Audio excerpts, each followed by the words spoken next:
you've been in this field for so long, you've helped so many victims, you've seen so many of your victims go missing, which definitely has an effect on you. Why continue to educate about public pathology? Why is it so important to you to keep doing this? Because psychopathy is our #1 public health risk. You know, it's not STDs, you know, it's not AIDS. It's people without a conscience, and they destroy, you know, millions of lives, of productive lives, of children's lives, and impact every part of our society. It impacts not only relationally, but it impacts our legal system, our criminal system, our social service system.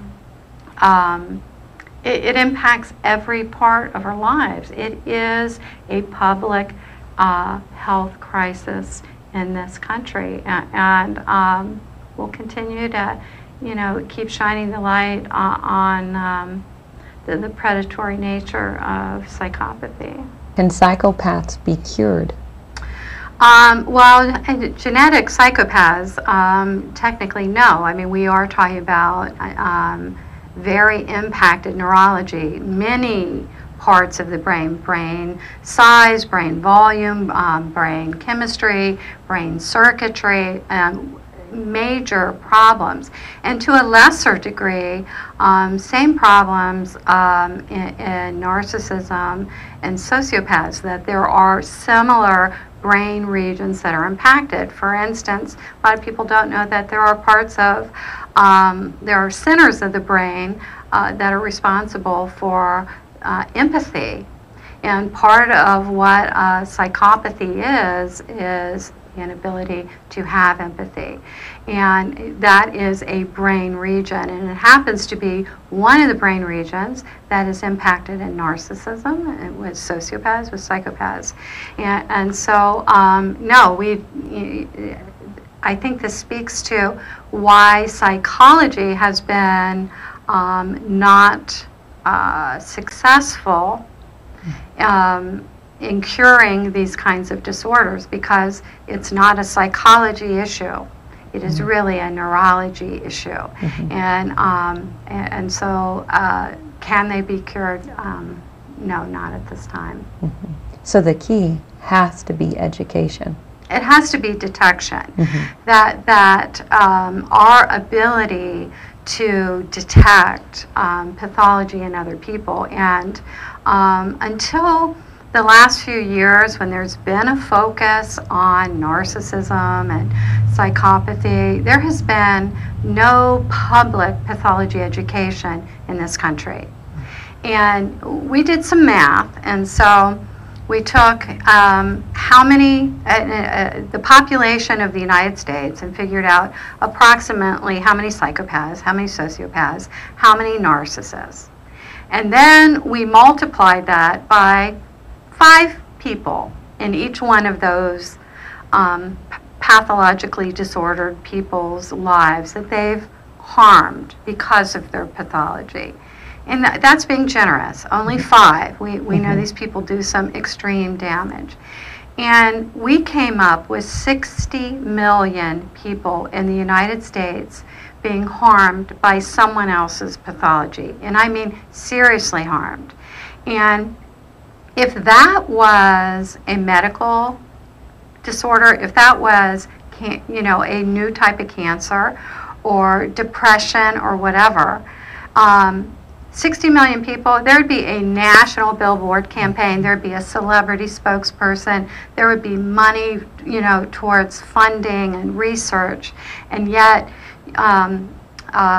what a psychiatrist I know said, you know, psychopathy is the #1 public health crisis in this country because of how many people and children that it impacts, and how many societal systems that those harmed people are then funneled through.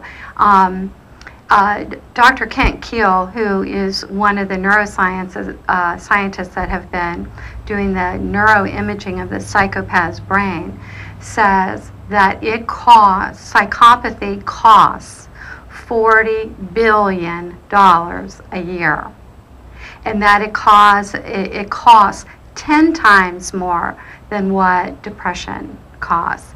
And yet we have no public pathology education campaign to teach people how to spot them. 1 in 25 people have psychopathy.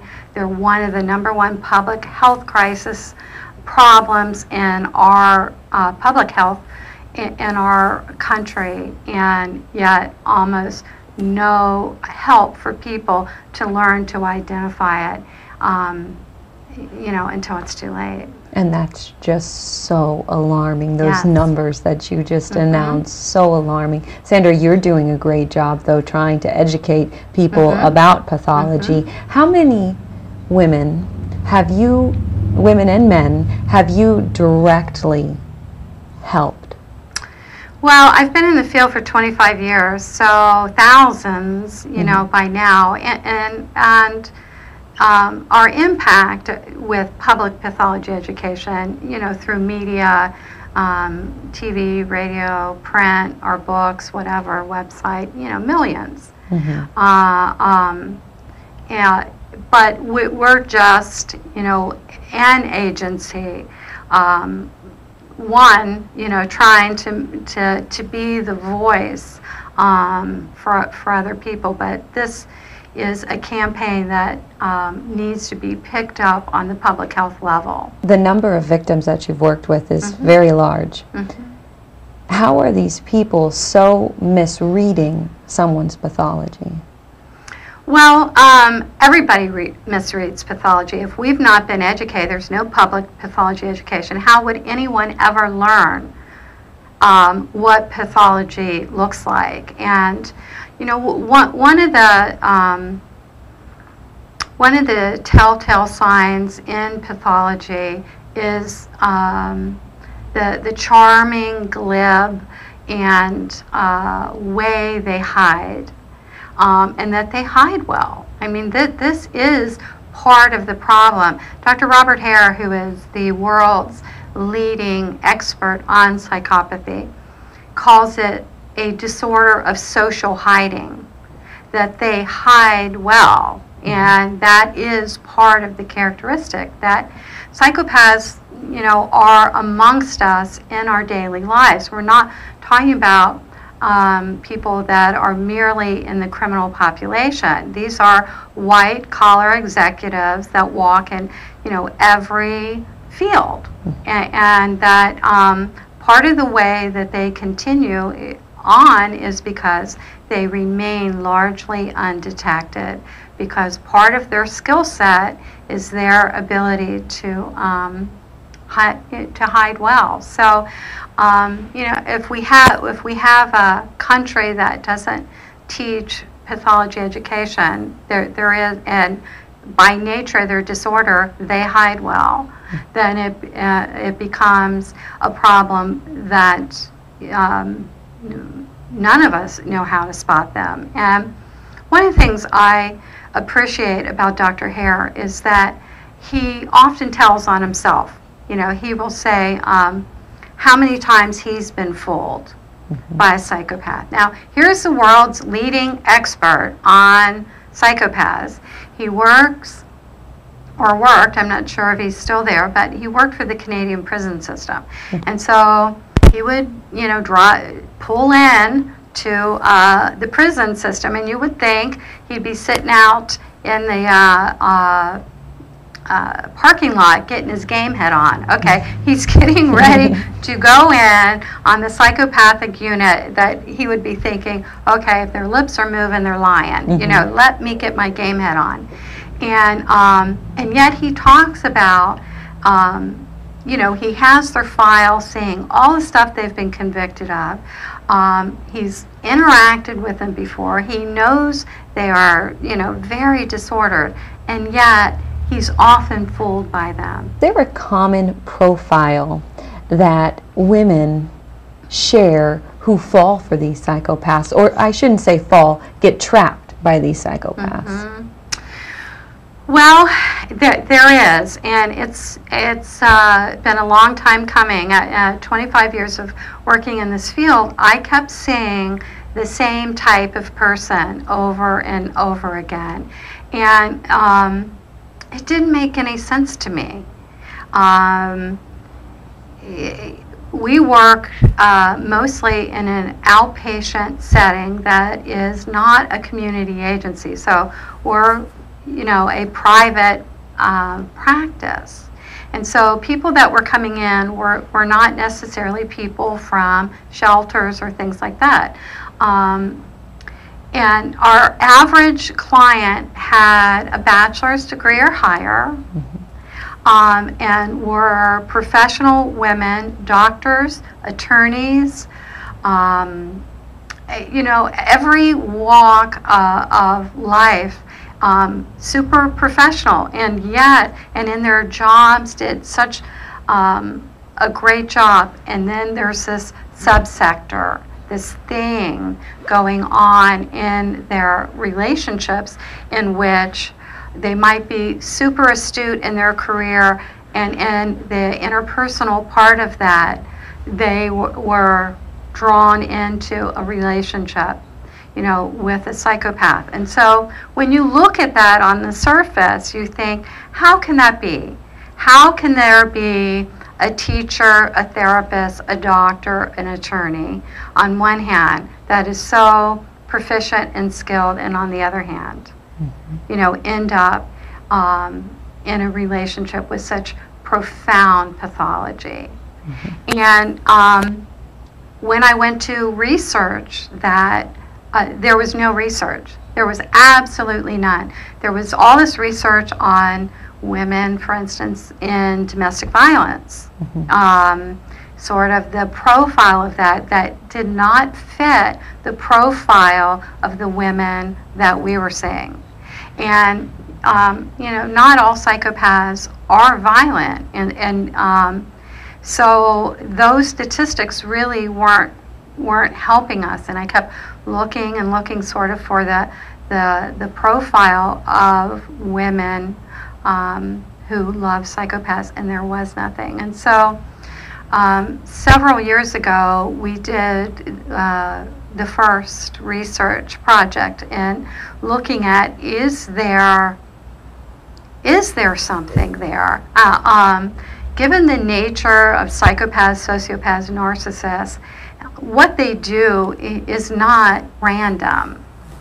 They target, they are predator based, and so they have someone that works for them.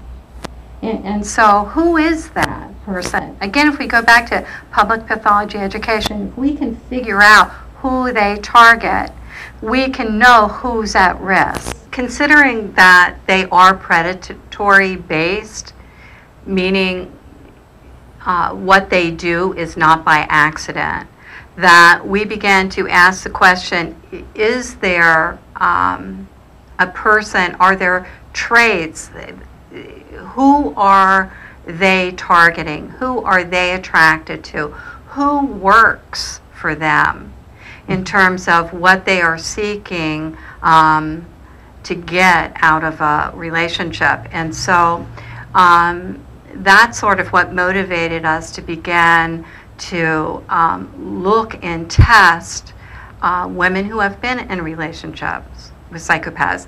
And it's kind of, it's a hard thing to do, because you don't ever want to imply that a victim has done anything that has warranted that. And that is not what we are saying. We are looking at a predator and working backwards, trying to figure out if we can identify the traits that they are interested in, we will know where prevention education needs to go.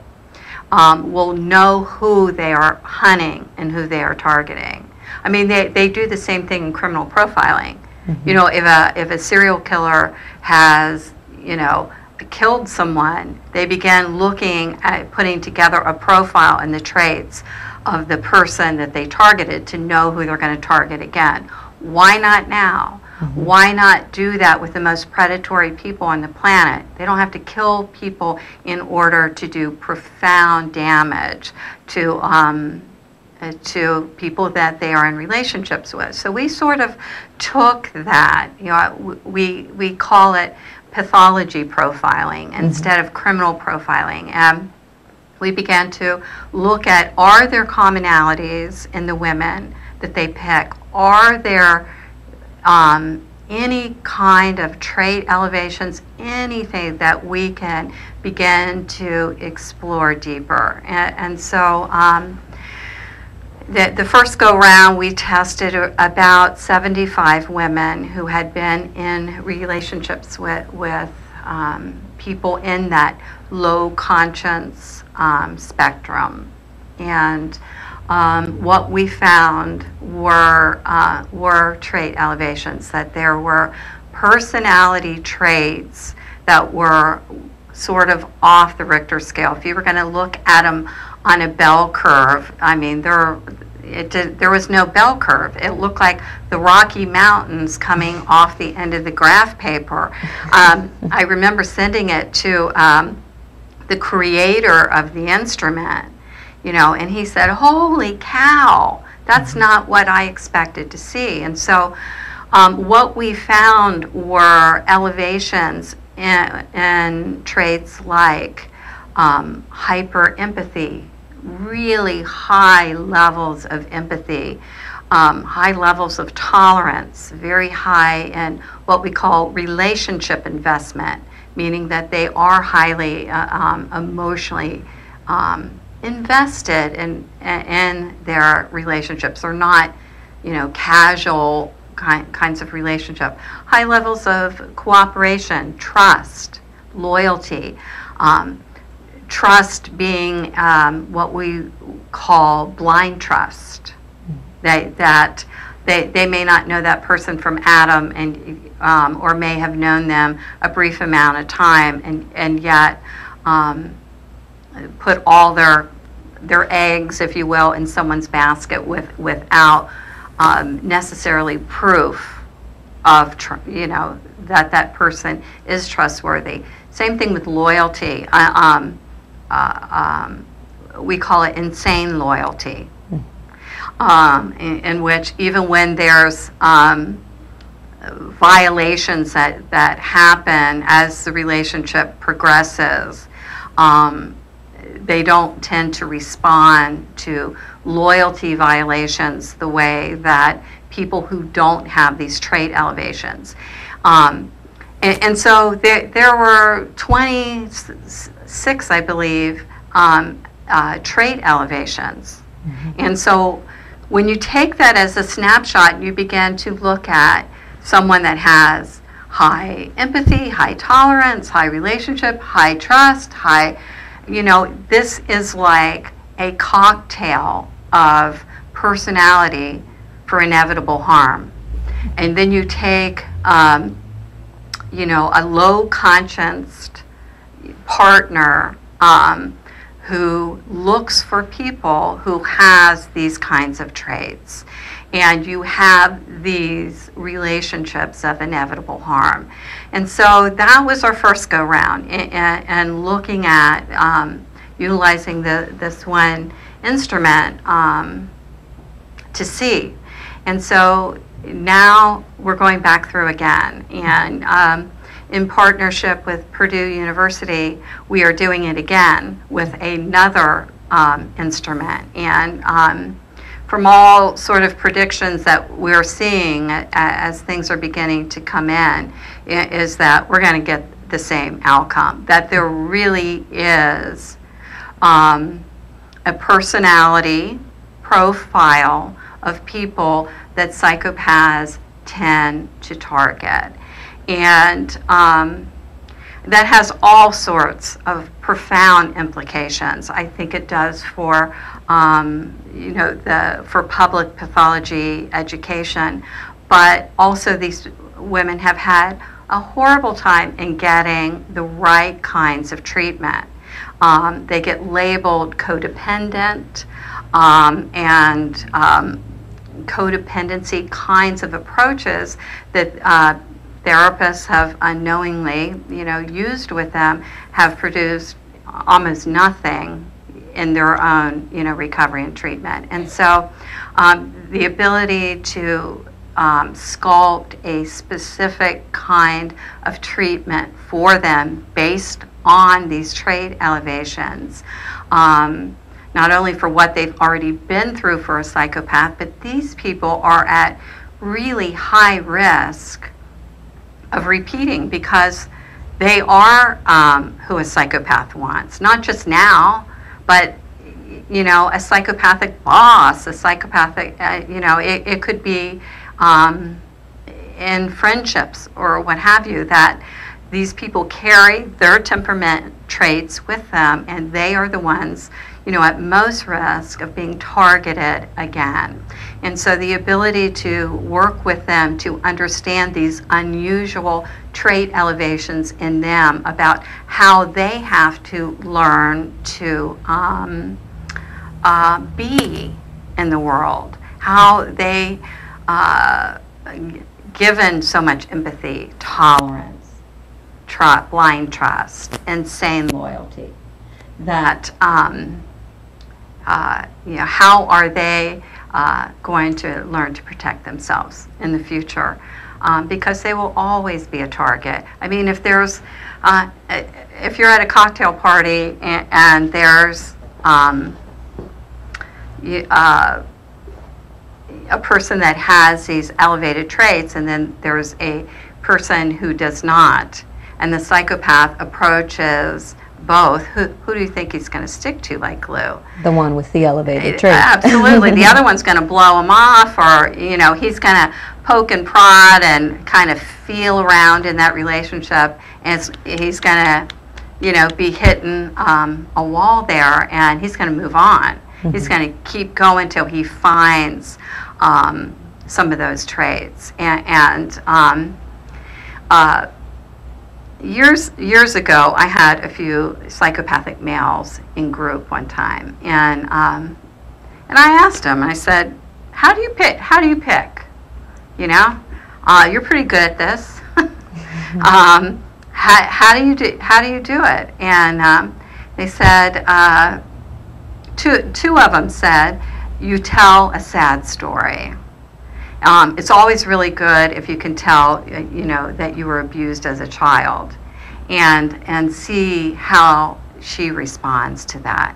And so what they're testing is empathy, and one of the trait elevations in these women is hyper empathy, and so so they know who they're looking for, and they're always gonna be testing that. And so there very much is a profile. We do know that there is a profile of women who end up in these relationships. Ironically, it is these elevated super traits that predators target that make her so at risk in the past, in the present, and in the future, because we take those temperament traits with us. But ironically, it is those exact temperament traits that are her strength and her resources, and the things that she will tap into to be able to recover, and to get through recovery and to recover with.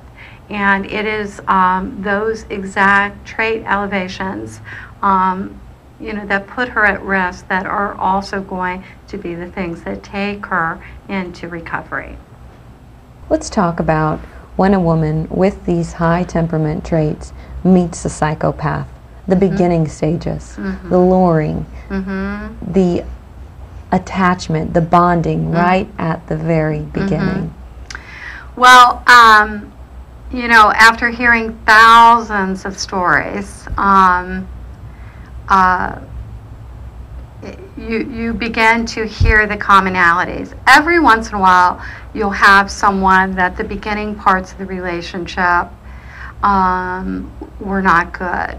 But, you know, 90 to 95% of the women say exactly the same thing, which is the incredible intensity of the attraction in these relationships. And you know, one of the traits of psychopathy is the superficial charm. That is one of the diagnostic criteria, is that these people are charming. You know, if they all arrived into the relationship with the swastika between their eyes, like Charlie Manson, hey, we'd all see him coming. But that's not, you know, that's not the case. That the beginning parts of the relationship is the masks that we call that they wear, and this is their skill set. That they're good at hiding who they really are, and they're good at mirroring back and parroting back what that person is looking for. And one of the things that the women always talk about is this intensity of attachment, and that the relationship in the beginning parts has an unusual intensity. And that intensity gets misread. I think people think of that intensity as sort of the myths that we all hear about our Prince Charming kind of thing, that, you know, when you hit all this intensity, oh my God, that must be soulmate status.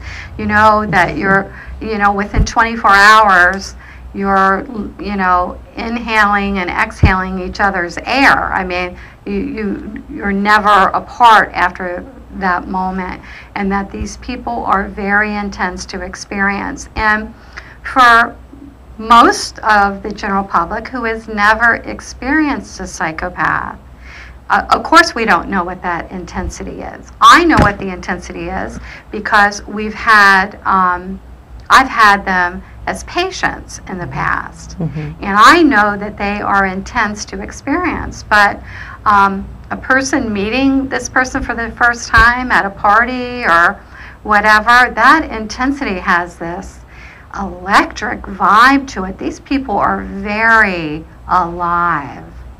And all the women talk about the same thing, the charmingness of it and this unusual intensity that they misread as sort of soulmate status. And we do a training for therapists in which we talk about that intensity.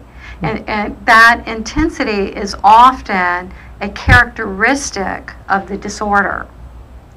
But when you have no idea that this person is disordered, you're going to read that intensity however it is that you read it. You just think it's this really cool, sensual vibe thing that's happening between the two of you, and you don't really know.